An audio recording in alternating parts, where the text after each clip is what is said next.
Session में exactly DNA replication कैसे होता है हम ये समझ चुके हैं.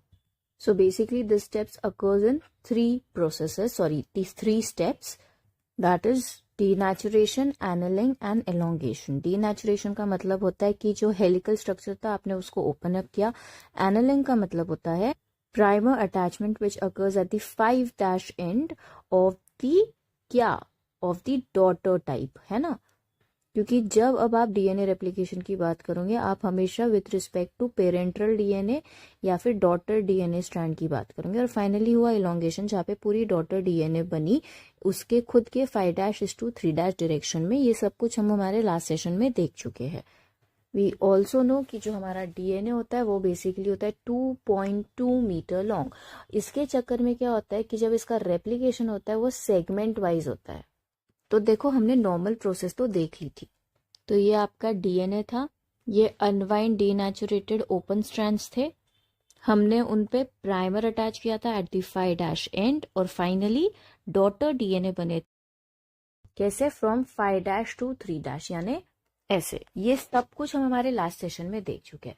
अब हम यहाँ पे क्या करेंगे, हम हमारा सेकेंड सेक्शन खोलेंगे हमारे डीएनए रेप्लिकेशन के लिए, यानी उसके आगे वाला सेक्शन. ठीक है, तो सेम प्रोसेस को हम रिपीट करेंगे. अब होगा क्या, जब ये स्ट्रक्चर बनेगा तो देखो क्या हुआ, जो आगे वाला सेक्शन था वहां पे ऑलरेडी डॉटर स्ट्रैंड जो है वो बन चुकी थी.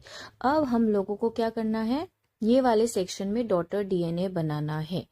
अगर देखो गाइज यहाँ पे हम प्राइमर की बात करें तो दोनों ही 5' पे एक एक प्राइमर अटैच्ड है. तो देखो जो ऊपर वाला स्ट्रैंड है यहाँ पे ये प्रोसेस नहीं रुकेगी क्योंकि प्राइमर आज भी 5' एंड पे लगा हुआ था. तो ये प्रोसेस आज भी नॉर्मली कंटिन्यू होगी और डॉटर डीएनए बनता हुआ रहेगा.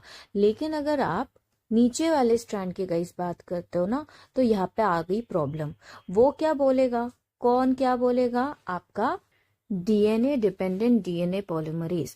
उसने बोला था कि भाई मेरे को मेरा स्टेज चाहिए, मेरे को मेरा प्राइमर चाहिए, नहीं तो मैं काम नहीं करने वाला.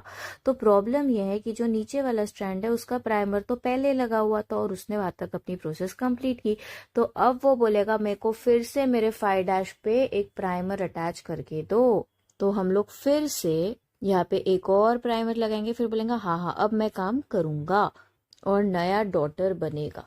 लेकिन देखो गाइस प्रॉब्लम ये है कि नीचे वाला जो स्ट्रैंड है उस पे जो डॉटर डीएनए बन रहे हैं वो इन फ्रेगमेंट्स बन रहे हैं. समझ आ रही है बात? तो क्योंकि यहाँ पे धीरे धीरे काम हो रहा है इसको हम कहेंगे लैगिंग स्ट्रैंड. और ऊपर क्या हो रहा है, ऊपर नॉन स्टॉप काम हो रहा है तो उसको कहेंगे लैगिंग स्ट्रैंड. तो ऊपर वाले पे नॉन स्टॉप काम हो रहा है, वहां पे कोई फ्रेगमेंट नहीं बन रहा है, वो है हमारा leading strand.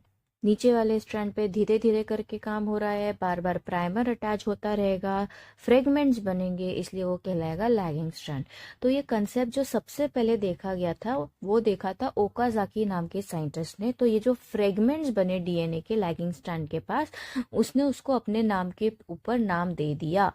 So this fragments वो कॉल्ड एज ओकाजाकी फ्रेगमेंट. अब आप क्या करोगे, आप एक एंजाइम यूज करोगे which is called as ligase enzyme, और आप क्या करोगे, बचे हुए जितने डॉटर डीएनए उनको सबको आप जोड़ लोगे. समझ आई बात? So with this I hope कि कंप्लीट डीएनए रेप्लिकेशन आपको समझ चुका है. Let's meet soon in the next session.